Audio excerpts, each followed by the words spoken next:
Palavra da Verdade, com Hernandes Dias Lopes. Abra sua Bíblia comigo, por gentileza, no livro de Apocalipse, capítulo 1. Apocalipse, capítulo 1.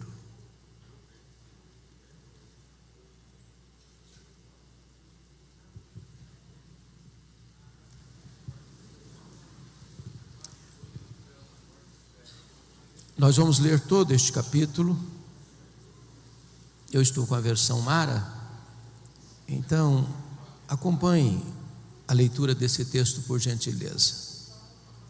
Revelação de Jesus Cristo, que Deus lhe deu para mostrar aos seus servos as coisas que em breve devem acontecer, e que ele, enviando por intermédio do seu anjo, notificou o seu servo João, o qual atestou a palavra de Deus e o testemunho de Jesus Cristo quanto a tudo o que viu.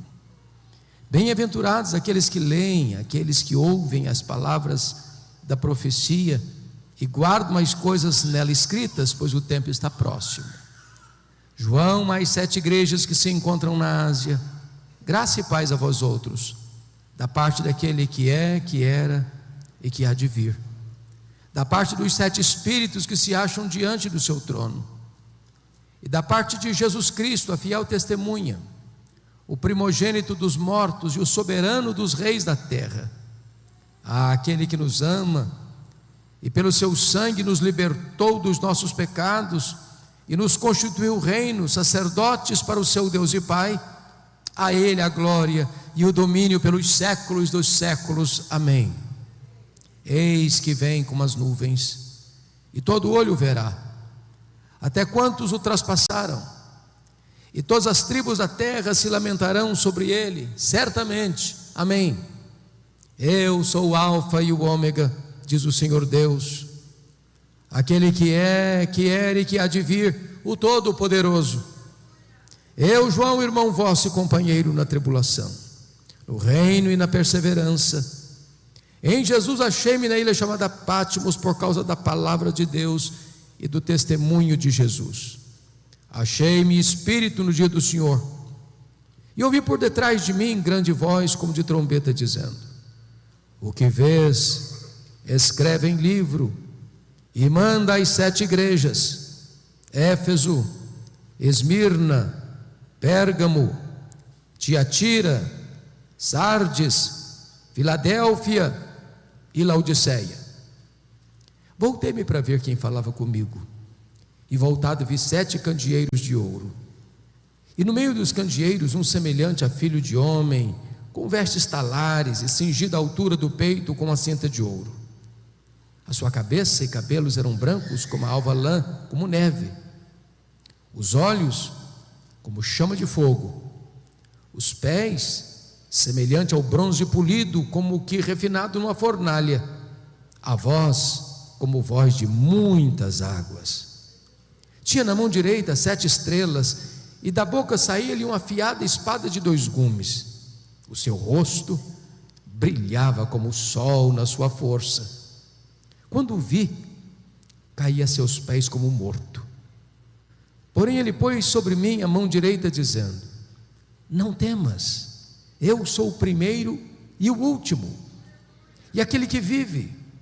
Estive morto, mas eis que estou vivo pelos séculos dos séculos, e tenho as chaves da morte e do inferno. Escreve, pois, as coisas que viste, e as que são, e as que hão de acontecer depois destas. Quanto ao mistério das 7 estrelas que viste na minha mão direita, e aos 7 candeeiros de ouro, e as 7 estrelas, são os anjos das 7 igrejas, e os 7 candeeiros são as 7 igrejas. Amém. Meus amados, eu gostaria de compartilhar com vocês hoje sobre a glória incomparável do nosso glorioso Redentor. O livro de Apocalipse retrata para nós o ponto culminante da história. Apocalipse é a acrópole, o pináculo da revelação de Deus. Esse livro não é tanto o registro de fatos que hão de acontecer, mas sobretudo Apocalipse é revelação de uma pessoa, é a revelação de Jesus Cristo nosso Senhor. O livro é acerca dele, da importância dele, da obra dele, da posição dele, da soberania dele e da sua vitória gloriosa. Jesus é o centro da própria eternidade, Ele é o centro da história, Ele é o centro da igreja, Ele é o centro do céu, Ele é o centro da Escritura, Ele é tudo no Antigo Testamento. Ele é a semente da mulher que nasceu para esmagar a cabeça da serpente. Ele é o descendente de Abraão, em quem todas as famílias da terra são abençoadas. Ele é representado por aquela coluna de nuvem, por aquela coluna de fogo que guiou o povo 40 anos no deserto. Ele é representado pelo maná que caía do céu e pela água que brotava da rocha. Ele é representado pelo Cordeiro da Páscoa. Ele é representado pelo tabernáculo, ele é representado pela arca da aliança, ele é representado pelo templo, é representado pelas festas, pelos sacrifícios, pelo sábado. Tudo é uma sombra dele, ele a realidade. Jesus é tudo também no Novo Testamento. Ele é o Messias prometido, ele é o Filho de Deus, ele é o Verbo que se fez carne, Ele é o pão da vida, Ele é a luz do mundo, Ele é a porta das ovelhas, Ele é o bom pastor, Ele é a ressurreição e a vida, Ele é o caminho e a verdade e a vida, Ele é a videira verdadeira, Ele é o amado da nossa alma, Ele é a nossa paz, Ele é a nossa alegria, Ele é a nossa justiça, Ele é a nossa herança. Ele é o alfa, Ele é o ômega, Ele é o princípio, Ele é o fim, Ele é o soberano dos reis da terra, Ele é a razão da nossa vida.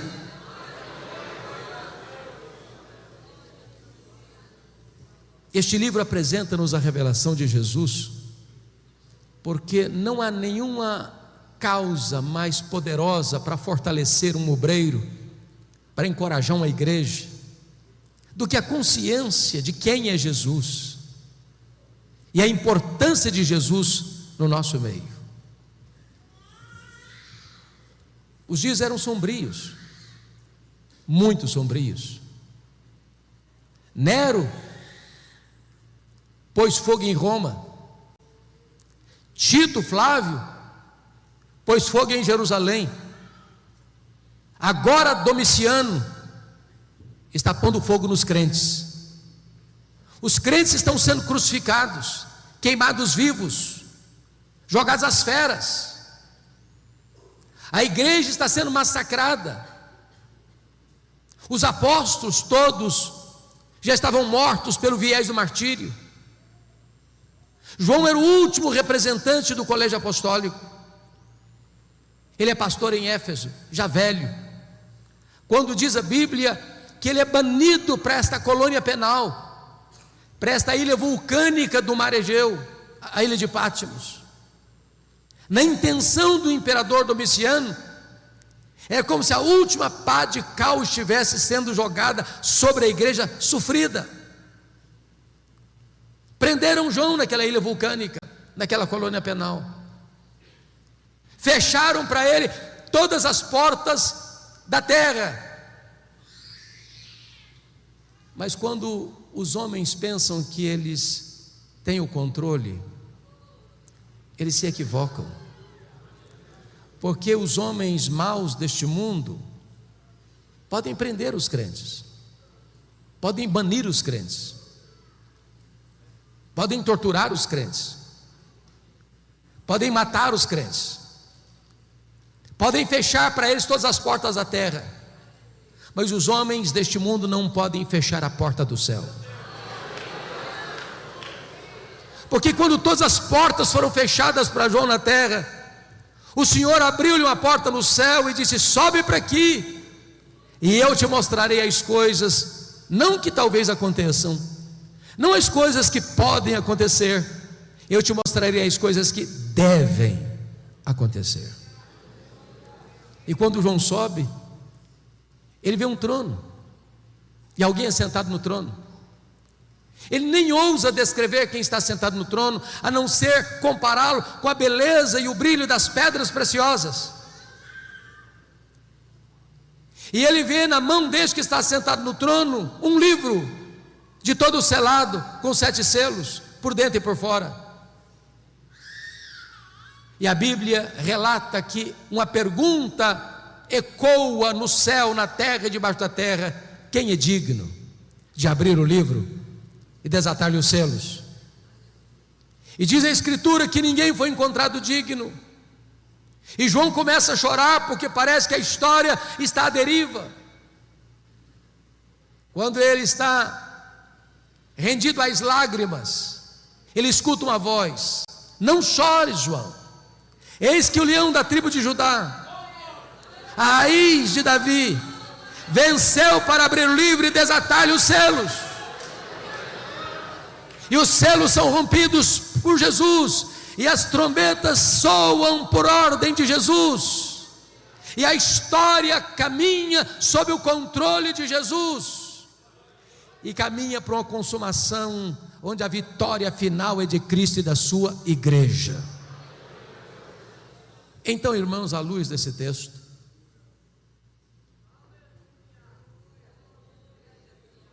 eu gostaria de trazer 3 verdades para a nossa reflexão e ensino nesta noite.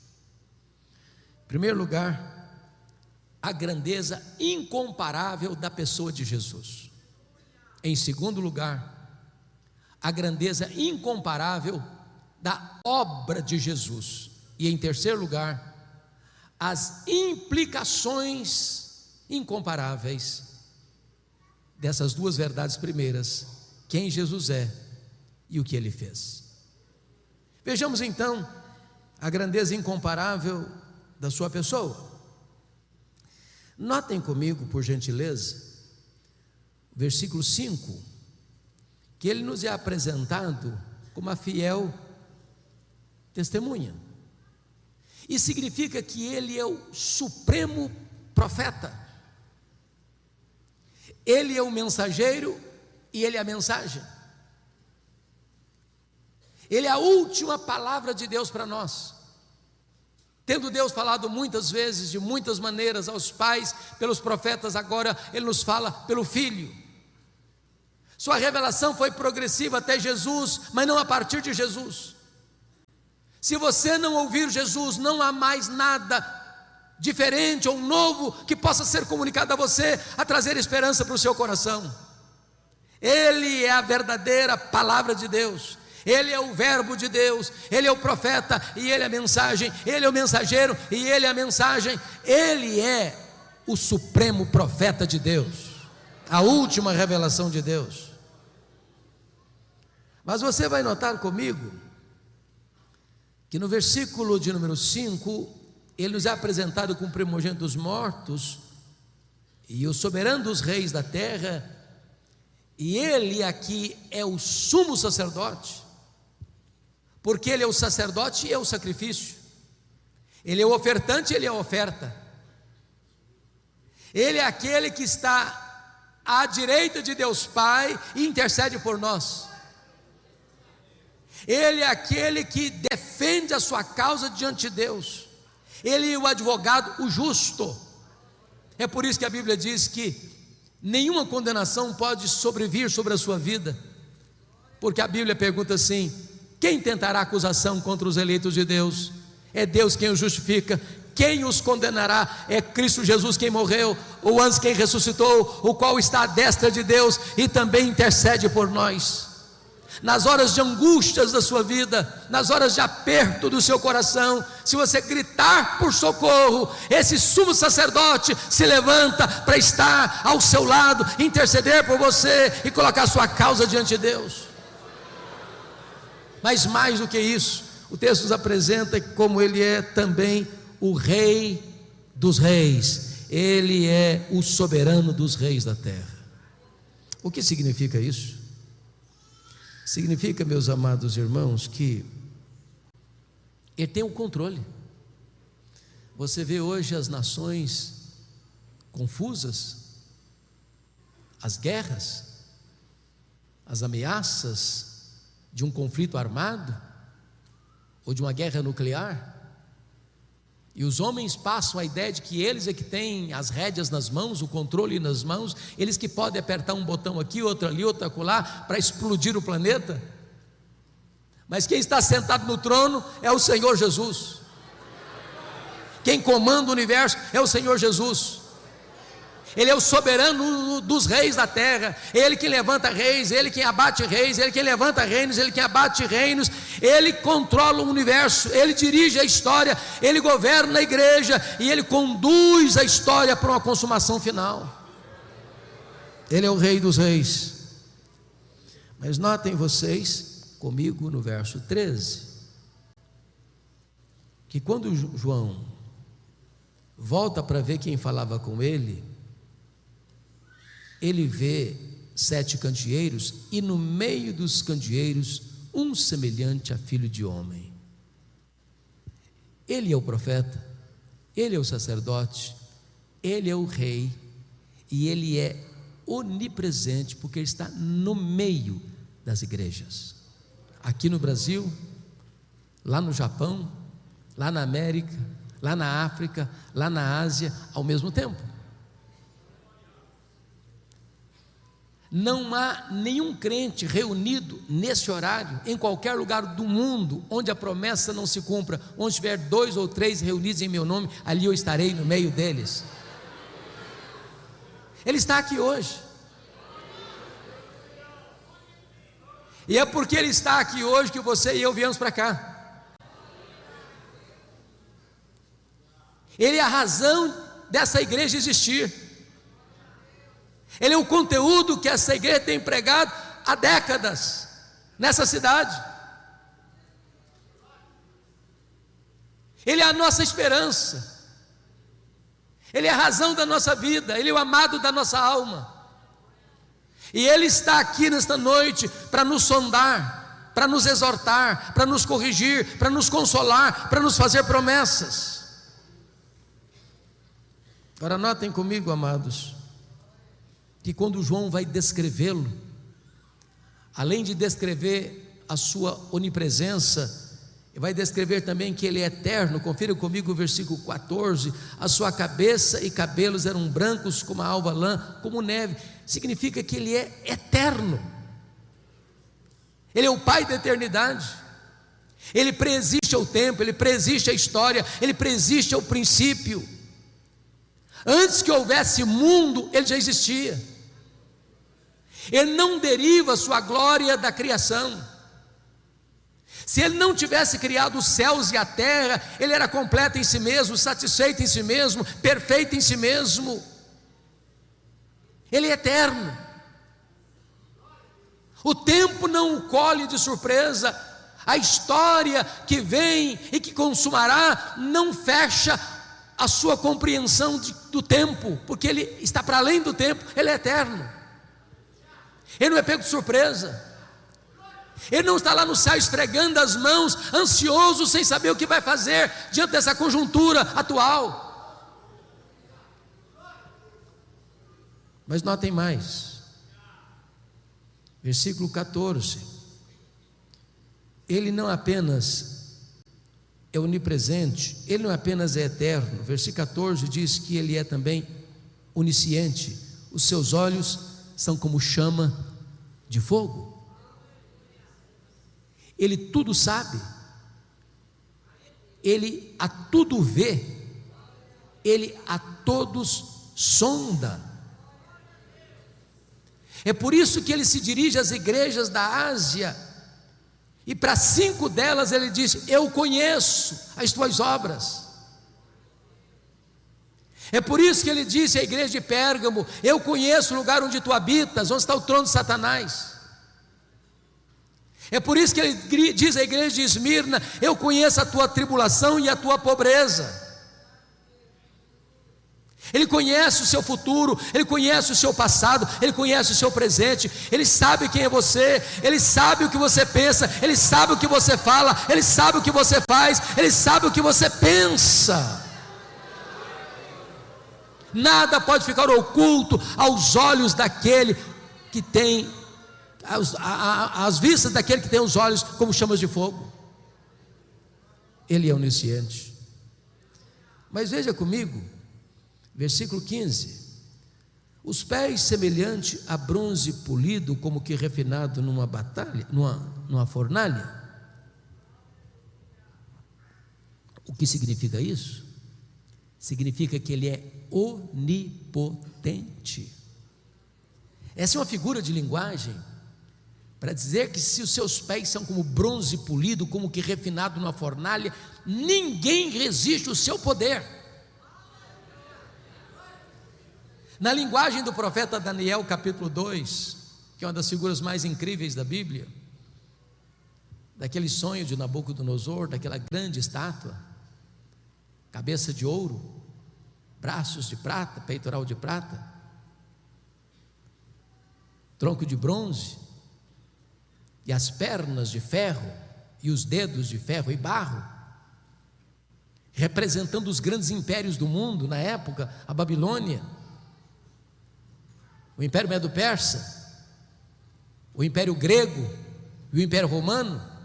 Diz que uma pedra não lavrada por mãos bate nos pés da estátua, e toda a estátua vira pó, e essa pedra preenche todo o mundo. Sabe o que significa isso, meus irmãos? A Bíblia diz que quando Jesus voltar, Ele vai colocar todos os seus inimigos debaixo dos seus pés. Ele é vencedor.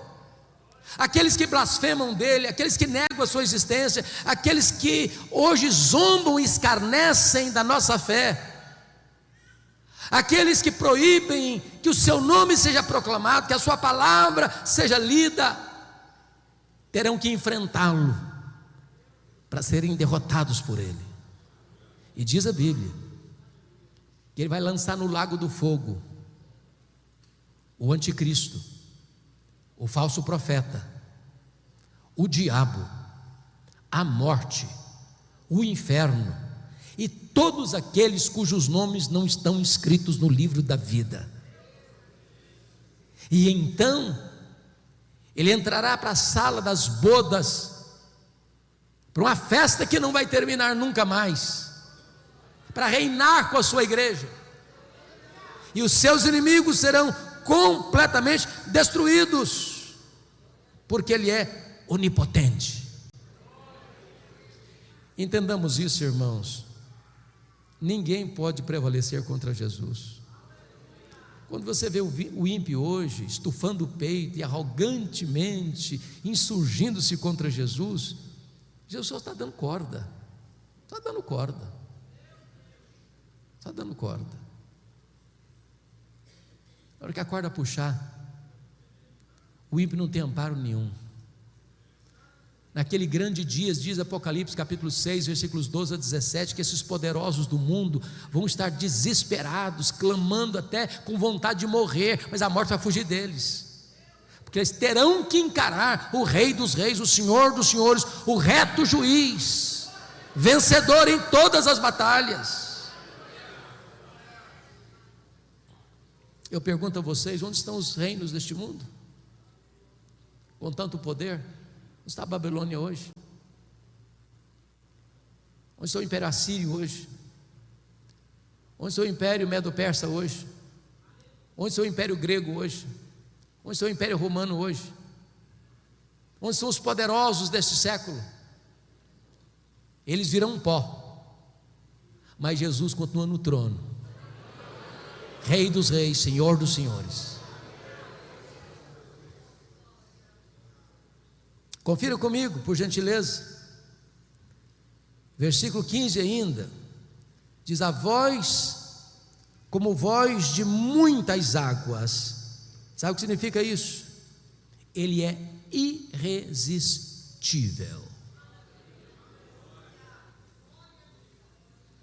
A Bíblia diz que a voz de Deus é poderosa, que ela despede chamas de fogo, que ela faz tremer o deserto, que ela despedaça os cedros do Líbano. Ele dá uma ordem e o universo se forma. Ele dá uma ordem e o sol para. Ele dá uma ordem e as estrelas aparecem. Ele dá uma ordem e o mar se acalma. Ele dá uma ordem e o vento cessa. Ele dá uma ordem e um verme cumpre o seu mandato. Ele dá uma ordem e uma mula profetiza. Ele dá uma ordem e os demônios batem em retirada. Ele dá uma ordem e os anjos saem para obedecer a seu comando. Ele tem uma voz poderosa, voz como voz de muitas águas. Ele é irresistível. Sabe o que é maravilhoso? Você e eu somos a caixa de ressonância desta voz, quando pregamos o Evangelho, porque a Bíblia diz que o Evangelho é o poder de Deus para a salvação de todo aquele que crê. O coração mais duro é quebrado pelo martelo da palavra de Deus. Pregue esta palavra, proclame esta palavra, porque não é palavra de homem, é a palavra do Deus vivo, a palavra onipotente de Jesus. Confira comigo, por gentileza, agora, versículo 17.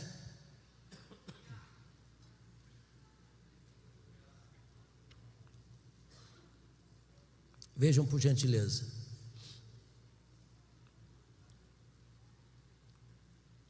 Versículo de número 17. Versículo 16 ainda. O 16 ainda, no finalzinho.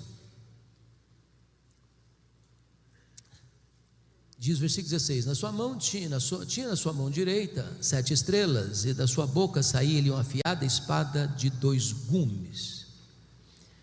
Aqui eu quero destacar que ele é vitorioso. Se vocês lerem com atenção, vão perceber que no grande dia final, na batalha final, não acontecerá lá uma batalha de conflagração de carros, tanques de guerra. A única arma que vai ser acionada é a espada que sai da boca do Cordeiro.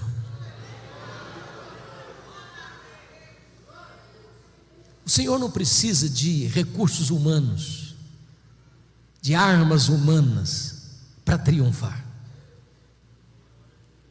É por isso que a Bíblia diz que vai matar o anticristo com o sopro da sua boca, com o poder da sua manifestação.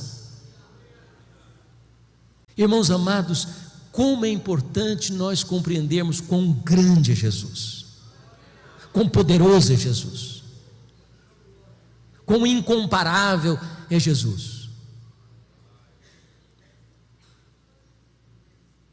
A espada que sai da sua boca significa que ninguém pode resisti-lo, ninguém pode ameaçá-lo, ninguém pode derrotá-lo. Nós não seguimos um líder fracassado, um líder derrotado. Nós seguimos aquele que é vencedor, invicto em todas as batalhas. Nós nem entramos em campo hoje para saber se vamos ganhar ou perder. Diz a Bíblia que nós já somos mais do que vencedores em Cristo Jesus, nosso Senhor. Louvado seja Deus. Se você é crente, se você nasceu de novo, você já está alistado neste poderoso exército vitorioso de Cristo Jesus.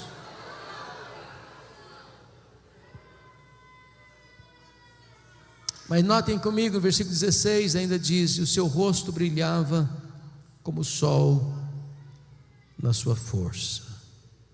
Oh, meus amados irmãos, aqui ele é o Cristo glorioso. Eu acho isso maravilhoso, sabe por quê? Porque a visão que João tem agora não é mais daquele Cristo do Getsêmani, sangrando, coberto de lágrimas, prostrado com o rosto no chão. A visão que João tem agora não é daquele Cristo cuspido e esbordoado do sinédrio judaico. A visão que João tem agora não é daquele Cristo espancado e vilipendiado do pretório romano. A visão que João tem agora não é daquele Cristo exangue que caminha trôpego debaixo do lenho maldito pelas ruas apinhadas de uma cidade ensandecida. A visão que João tem agora não é daquele Cristo suspenso entre a terra e os céus, pregado naquele lenho maldito. Não! Ele tem a visão do Cristo vitorioso. O seu rosto brilha como o sol na sua força. E notem que João era o discípulo mais próximo de Jesus. Mas ele está diante da glória do Cordeiro, do Cristo vencedor, do Cristo vitorioso. Mas, finalmente, examinando o primeiro ponto, a grandeza incomparável da pessoa de Jesus. Confira comigo, por favor, versículos 17 e 18. Quando o vi, caí a seus pés como morto. Porém ele pôs sobre mim a mão direita, dizendo: não tenhas medo, eu sou o primeiro e o último, e aquele que vive. Estive morto, mas eis que estou vivo pelos séculos dos séculos, e tenho as chaves da morte e do inferno. Primeiramente, ele aqui é conquistador. Ele entrou nas entranhas da morte, ele arrancou o aguilhão da morte, ele matou a morte, ele inaugurou a imortalidade e ressurgiu vitoriosamente. Agora ele é a ressurreição e a vida. Ele conquistou a morte, ele matou a morte, e agora você e eu podemos dizer para a morte: onde está a morte, a tua vitória? Onde está a morte, o teu aguilhão? Tragada foi a morte pela vitória. Agora morrer para o crente não é um desastre mais. Para mim o viver é Cristo e o morrer é lucro. Para mim morrer é deixar o corpo e habitar com o Senhor. Para mim morrer é deixar aqui este corpo e habitar com o Senhor, o que é incomparavelmente melhor. Mas ele não é apenas o conquistador, finalmente ele é o restaurador. João está prostrado como um morto. Ele diz: ô João, não fica com medo não, eu sou o primeiro, eu sou o último, João, eu sou o alfa, eu sou o ômega. Ô João, eu já estive morto, mas eu estou vivo pelos séculos dos séculos, e eu tenho as chaves da morte e do inferno. Nós não viemos aqui nesta noite adorar o Cristo que esteve vivo e está morto. Nós viemos adorar o Cristo que esteve morto e está vivo, e vivo pelos séculos dos séculos. Esta é a grandeza incomparável da pessoa de Jesus. Veremos agora o segundo ponto, que é a grandeza incomparável da obra de Jesus. Por favor, olhe comigo o versículo 5, parte B. Aquele que nos ama e pelo seu sangue nos libertou dos nossos pecados. Em primeiro lugar, ele ama a igreja. E vejam vocês que o verbo está no presente do indicativo, não está no passado. Ele não apenas nos amou, ele nos ama e continuará nos amando. Eu penso que não há nenhum remédio mais eficaz para curar o problema do complexo de inferioridade e da autoestima achatada do que essa verdade. Você acha pouco o fato de você ser amado por Jesus? Mas Ele não ama você porque viu em você algo digno de ser amado. A causa do amor dele por você e por mim não está em nós, mas nele mesmo. Sabe por quê? A Bíblia diz que Ele nos ama com amor eterno. O mundo não tinha sido criado ainda, e você já estava no coração dele.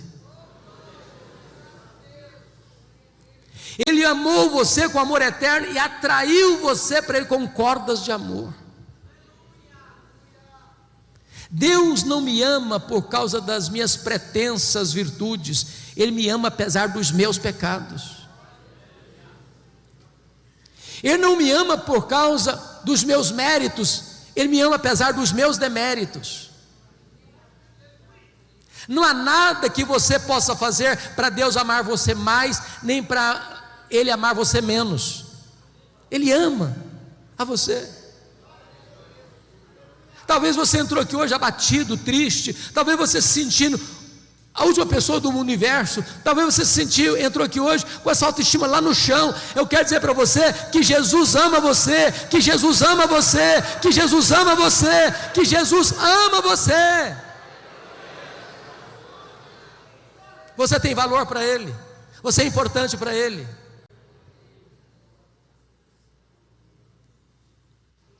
A segunda verdade que está aqui, notem comigo, por gentileza, verso 5 ainda, está escrito o seguinte: e nos libertou, e pelo seu sangue nos libertou dos nossos pecados. Agora note que o verbo não está no presente mais, está no passado. Sabe o que significa isso? A redenção que Ele deu para você é perfeita, é completa, é eficaz. Você não está meio salvo, você está salvo. Ele não deu para você meia vida eterna, Ele deu para você vida eterna. Agora notem mais, nem você nem eu podemos nos libertar dos nossos pecados. Impossível. Impossível. A Bíblia chega a dizer que assim como um leopardo não consegue tirar suas próprias manchas, nem um etíope consegue mudar a cor da sua própria pele, assim também eu não posso fazer o bem se eu estou inclinado a fazer o mal. A inclinação da nossa carne é inimizade contra Deus. Eu estava rendido aos meus pecados. Paulo diz em Efésios capítulo 2 que o homem antes da sua conversão, ele está depravado, escravizado, condenado e morto nos seus delitos e pecados. Não há nada que ele possa fazer. Talvez você tenha lutado, talvez você tenha se esforçado, mas a grande verdade é que Jesus Cristo, Filho de Deus, Ele nos libertou pelo seu sangue dos nossos pecados. As algemas foram quebradas, as cadeias foram rompidas, a prisão foi aberta. Nós estávamos na potestade de Satanás e Ele nos tirou de lá. Nós estávamos na casa do valente e Ele amarrou o valente e nos tirou de lá. Nós estávamos no império das trevas e Ele nos transportou de lá para o reino da luz. Hoje nós somos um povo livre, salvo, remido no sangue do Cordeiro. Louvado seja Deus.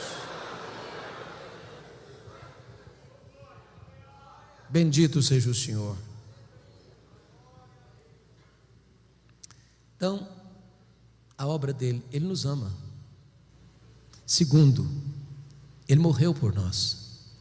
Terceiro, Ele não apenas ama a igreja, Ele não apenas morreu pela igreja, Ele também honrou a igreja. Olha o versículo 6 comigo. E nos constituiu reino, sacerdotes para o seu Deus e Pai.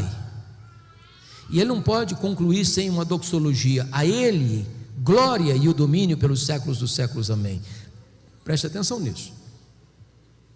Você que foi salvo pela graça, você está numa posição muito elevada. Você foi constituído rei e sacerdote.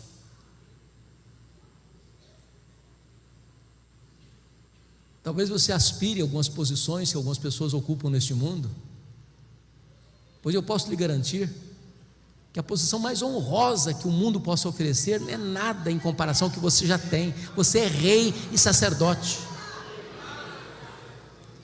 significa que agora você tem livre acesso à presença de Deus. Você não precisa de um intermediário mais para você falar com Deus. O véu já está rasgado de cima a baixo. O novo e vivo caminho já foi aberto e franqueado para você.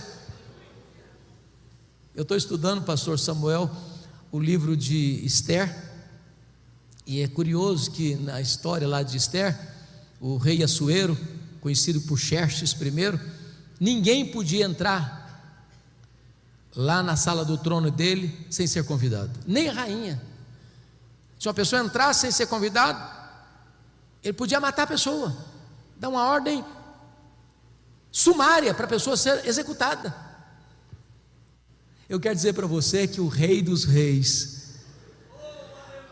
está franqueando para você a sala do trono. Você pode entrar a hora que você quiser, de onde você estiver, como você estiver, e Ele vai acolher você, Ele vai receber você, Ele vai abraçar você, Ele vai dar as boas-vindas a você, porque agora você tem livre acesso à presença de Deus.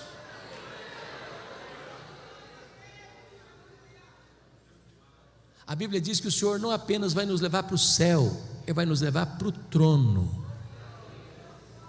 Foi a promessa da igreja de Laodiceia: ao vencedor dar-lhe-ei sentar-se comigo no meu trono, como eu venci e sentei com o meu Pai no seu trono. Entenda o valor que você tem para Deus. Você é rei, você é sacerdote.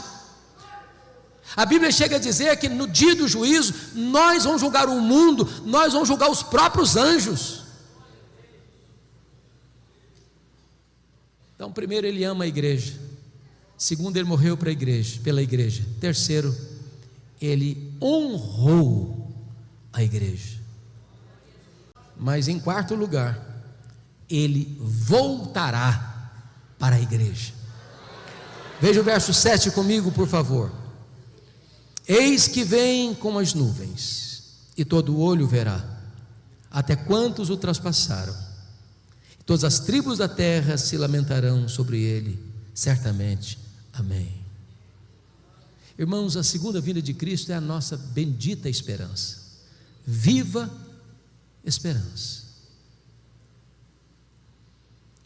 De vez em quando as pessoas perguntam assim: mas quem está no controle desse mundo maluco? Deus ou o diabo? Essa pergunta foi feita por A.W. Pink. Guerras, violência, terrorismo, grupos de extermínio, crime organizado,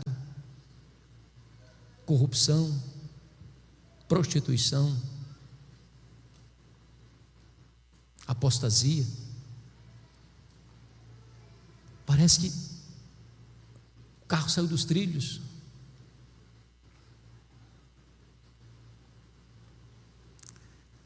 Mas eu quero dizer para você que a história não é um caminhão sem freio ladeira abaixo.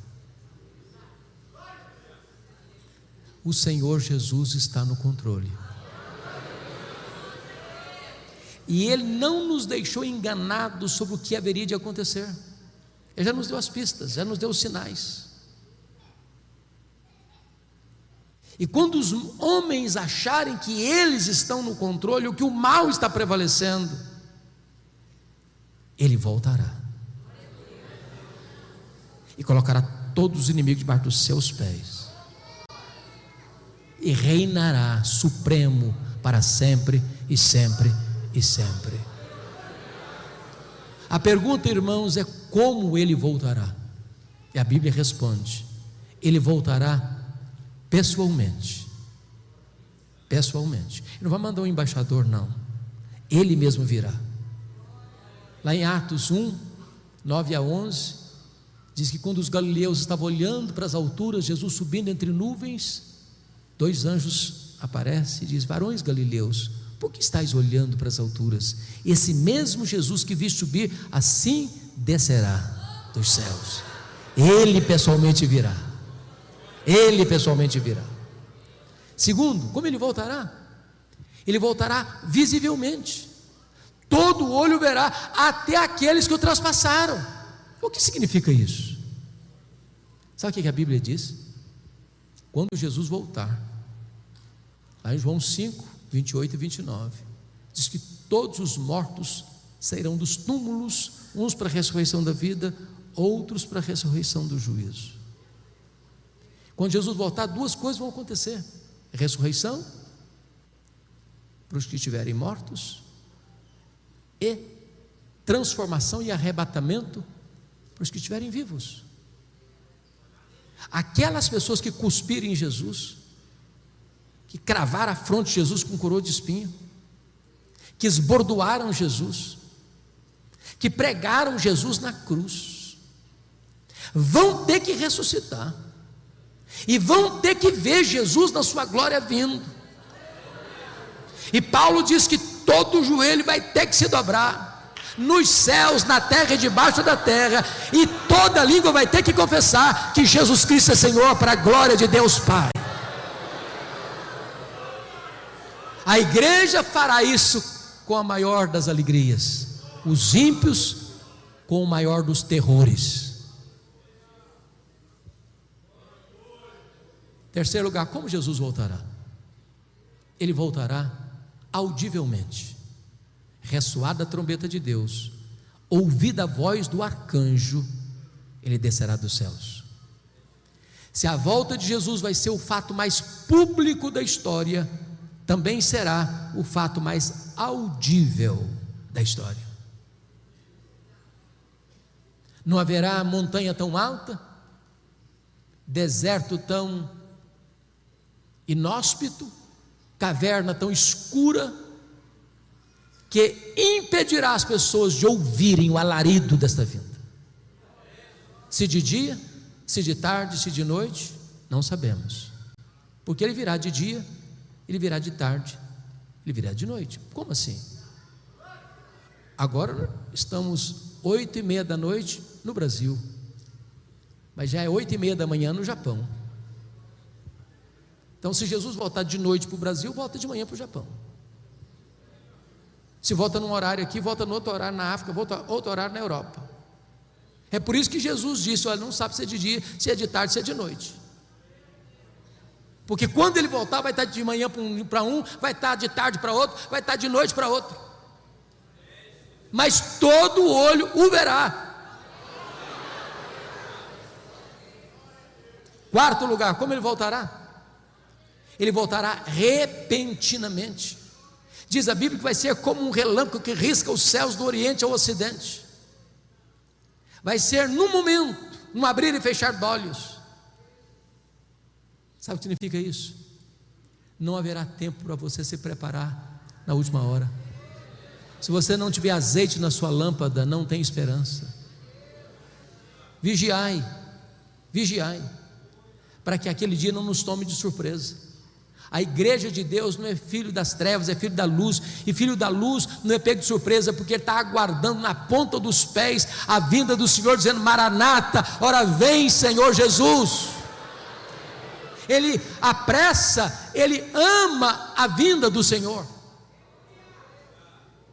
Quinto lugar, como ele voltará? Ele voltará inesperadamente. Vai ser como ladrão que não manda um WhatsApp para você dizendo: tal dia, tal hora, eu chego na sua casa, prepara um cafezinho, um pão de queijo. Sabe o que significa isso, irmãos? A segunda vinda de Jesus não será um dia óbvio. Notem vocês que todas as pessoas que tentaram marcar a segunda vinda de Jesus, me perdoe da expressão, deram com os burros na água. Aquele dia da economia do Pai vai ser de surpresa. Talvez um dia comum, que se levanta para levar filho na escola, ou para ir para o trabalho, para fazer uma viagem, ou para ficar em casa. Quando as pessoas não perceberem, ele virá. Como Jesus voltará? Sexto lugar, ele voltará inescapavelmente. Diz 2 Tessalonicenses que vai ser como uma mulher grávida que está para dar à luz. Ou seja, uma mulher não está meio grávida, ela está grávida. E se ela está grávida, ela vai dar à luz. Em outras palavras, nenhuma corte humana, por mais egrégia que ela seja, pode mudar ou cancelar a segunda vinda de Cristo. Ele voltará, querendo os homens ou não, acreditando os homens ou não, desejando os homens ou não, Ele voltará, inescapavelmente. Mas em sétimo lugar e último lugar, Ele voltará vitoriosamente, gloriosamente, gloriosamente.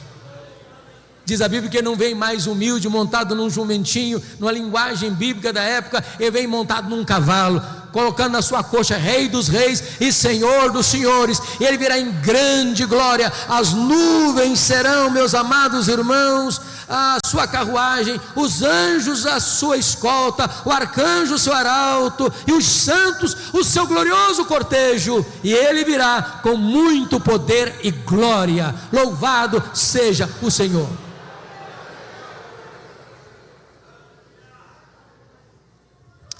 Então, até aqui nós olhamos a grandeza incomparável da pessoa de Jesus. Ele é onipresente, Ele é onisciente, Ele é onipotente, Ele é irresistível, Ele é glorioso, Ele é vitorioso, Ele é restaurador.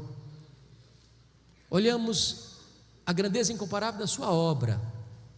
Ele ama a igreja, Ele morreu pela igreja, Ele exaltou a igreja e Ele voltará para a igreja. Agora, em último lugar, terceiro e último lugar, vamos ver a grandeza incomparável das implicações dessas duas verdades. Primeira implicação: não precisamos então ter medo da vida. Tem muita gente com medo da vida. Tem muita gente não querendo acordar. Tem muita gente flertando até com suicídio. Tem muita gente que gostaria de dormir sem data para levantar. Eu quero dizer para você, meu amado, que você não precisa ter medo da vida. Preste atenção no contexto. Por que João está nessa ilha? Do ponto de vista humano. Do ponto de vista humano, ele está lá porque o imperador Domiciano o mandou para lá, como um prisioneiro, numa ilha penal, numa colônia penal, numa prisão de segurança máxima, para trabalhos forçados. Ele já era um homem velho. Ele foi para lá porque está sendo perseguido. Seus pares, os apóstolos, já estão mortos. Os seus irmãos estão sendo queimados vivos, crucificados, jogados às feras. Do ponto de vista humano, o mal está prevalecendo, a igreja está sufocada. Mas o que ele vai entender? Veja comigo o versículo 9: achei-me na ilha chamada de Patmos, por causa da palavra de Deus e do testemunho do Senhor Jesus. Ele está fazendo outra leitura. Então, não foi Domiciano que me mandou para cá, não. Eu estou aqui, é por causa de Jesus. Eu estou aqui, é por causa da palavra de Deus. Eu estou aqui para uma agenda celestial. Eu estou aqui porque Deus aproveita a situação adversa da agora para transformar a tragédia em triunfo. Eu estou aqui para receber a revelação de Deus das coisas que devem acontecer. Quem está no controle é Deus. Deus transforma a ilha de Patmos na porta do céu. Deus transforma a tragédia em triunfo. Deus é especialista em virar a mesa, em mudar o placar do jogo. Você não precisa ter medo da vida. Me permita dizer isso, meus amados irmãos. A igreja de Deus é indestrutível.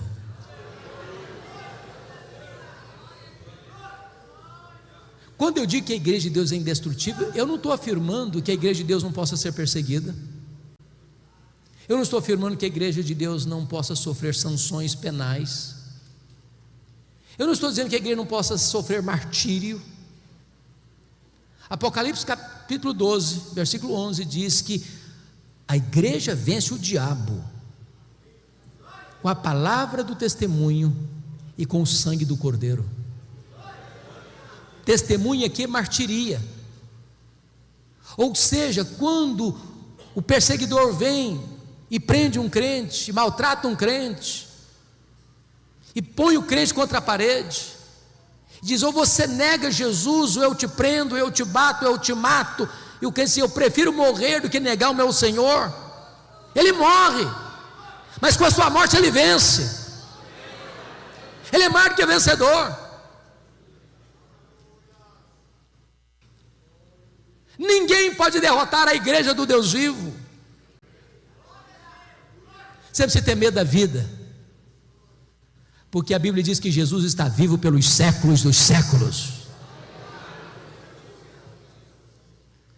Segundo lugar, segunda implicação: em virtude de quem Jesus é e do que Ele fez, não precisamos ter medo da morte. A Bíblia diz o seguinte: Jesus disse para João: João, não fica com medo não, João, eu sou o primeiro, eu sou o último. Eu estive morto, mas eu estou vivo, João, pelos séculos dos séculos. A Bíblia diz que a morte é o rei dos terrores, mas Jesus é o rei dos reis. Jesus entrou nas entranhas da morte, Ele arrancou o veneno da morte, arrancou o aguilhão da morte, matou a morte e ressuscitou. E agora Ele é a ressurreição e a vida. E agora Ele diz para você: se você crê em mim, você nunca morrerá eternamente. Agora você pode dizer para a morte: onde está a morte, a tua vitória? Onde está a morte, o teu aguilhão? Tragada foi a morte pela vitória. A morte não tem mais a última palavra. Jesus é o primogênito dos mortos, Ele é o primeiro da fila. E nós, se Jesus não voltar antes, receberemos um corpo de glória semelhante ao corpo da sua glória. Aliás, um corpo que não vai brigar nem com a balança, nem com o espelho. Perfeito, incorruptível, poderoso, glorioso, semelhante ao corpo da glória do Senhor Jesus. Não vai ter mais doença, não vai ter mais cansaço, não vai ter mais fadiga. Bendito seja Deus. Terceira implicação: não precisam ter medo da vida. Segundo, não precisam ter medo da morte. Terceiro, não precisamos ter medo do desconhecido. Irmãos, você e eu agora não enxergamos na curva, não enxergamos no escuro. Eu sei o final é de glória, mas o processo eu não sei. Eu não sei se você e eu estaremos vivos amanhã. E às vezes a gente fica com medo. Mas me permita voltar com você para o verso 1, que está escrito aqui: revelação de Jesus Cristo que Deus lhe deu para mostrar aos seus servos as coisas que em breve devem acontecer. Preste atenção, não é nas coisas que talvez aconteçam, não é nas coisas que podem, não, nas coisas que devem acontecer. Sabe o que significa isso? Que quem escreve a história é Deus, quem determina a história é Deus, quem está no controle é Deus. Sabe o que significa isso? Nós não cremos em acaso, nós não cremos em sorte, nós não cremos em azar, nós não cremos em determinismo cego, nós não cremos em coincidência, nós não cremos em macumba pegando em crente, nós não cremos em olho gordo. Nós cremos que a mão de Deus dirige o nosso destino. Então descanse seu coração. Acalma o seu coração. Você precisa ter medo do desconhecido, porque o plano de Deus é perfeito e não pode ser frustrado.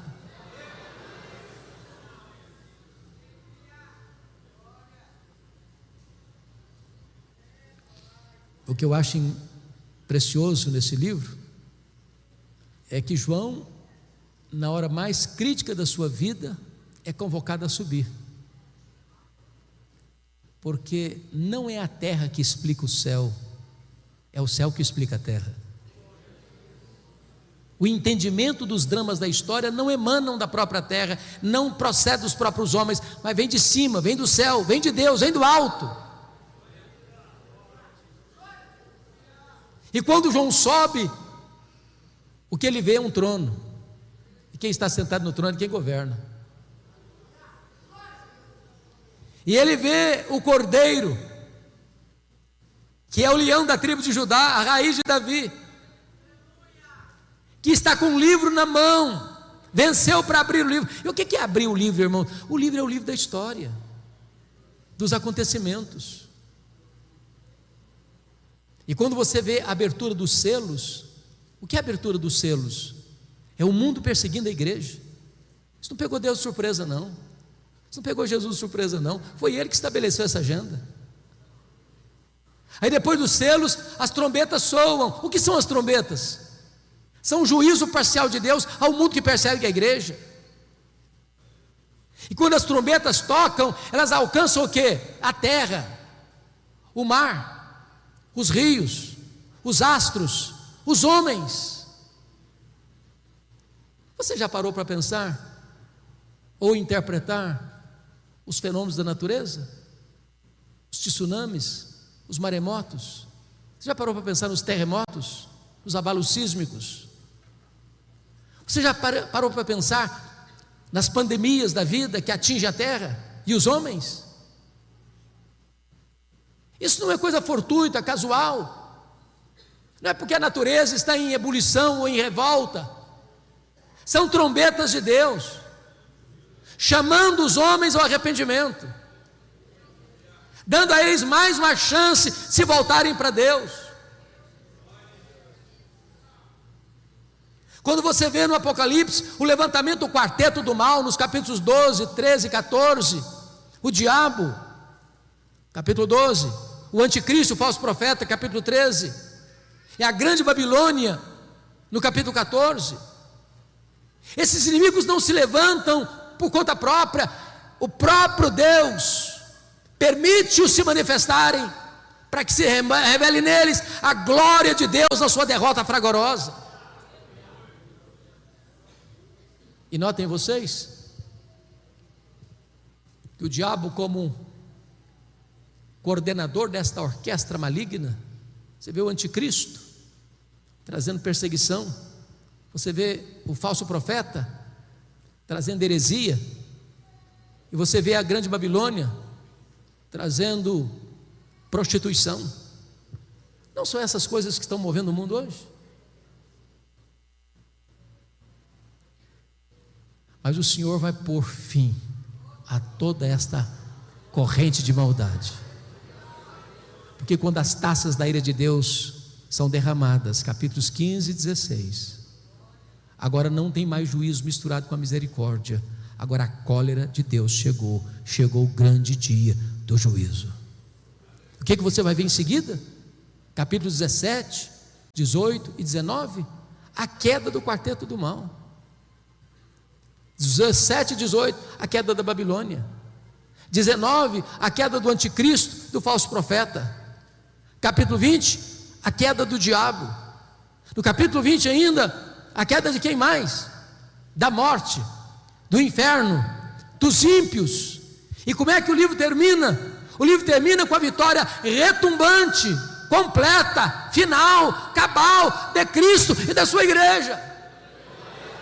Então você não precisa ter medo do desconhecido, porque o desconhecido é para nós, mas para Deus já está tudo decidido, controlado, resolvido. A vitória é de Cristo e da sua igreja.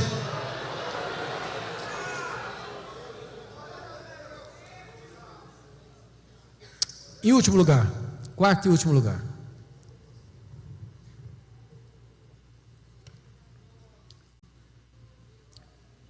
Porque Jesus é quem Ele é, e porque Ele fez o que Ele fez, então você e eu não precisamos ter medo da eternidade. Como é que será? Como é que vai ser? As pessoas têm tantas curiosidades. Vamos nos conhecer? Como é que vai ser o nosso corpo? Como é que nós vamos morar lá? Como vão ser os relacionamentos lá? Quanto tempo vai durar? E nem tempo vai ser, porque o tempo você marca com segundos, minutos, horas, dias, semanas, meses, anos, décadas, séculos, milênios. A eternidade não termina nunca. Mas não haverá um dia de monotonismo, não haverá um dia de rotina pesada. Nós nos deleitaremos nele, nós glorificaremos a ele, nós serviremos a ele, nós contemplaremos a face dele, nós conheceremos a ele, nós viveremos com ele, reinaremos com ele para sempre, sempre, sempre, sempre. E ele diz para João: João, você não precisa ter medo não, João, porque eis que eu estive morto, mas estou vivo pelos séculos dos séculos. Quando os milênios rolarem, lá na eternidade, Jesus estará lá com você. Você não precisa ter medo. Não há nada que possa infundir medo ao seu coração. Como diz o apóstolo Paulo: eu estou bem certo de que nem a morte, nem a vida, nem anjos, nem principados, nem poderes, nem altura, nem profundidade, nem qualquer outra criatura poderá separar-nos do amor de Deus que está em Cristo Jesus, nosso Senhor. E eu termino fazendo uma declaração. Diz o texto que quando João viu Jesus na sua glória, ele caiu como morto aos seus pés. E a pergunta é esta: e você? Que postura você tem tido em relação a Jesus? Você tem se curvado também? Tem se prostrado também?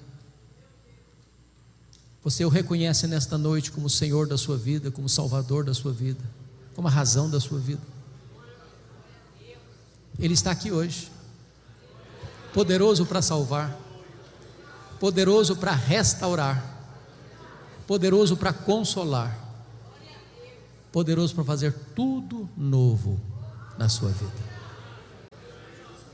A Ele, o Rei da Glória, a Ele, o Alfa e o Ômega, a Ele, o soberano dos reis da terra, a honra, a glória e o louvor, agora e pelos séculos eternos. Amém.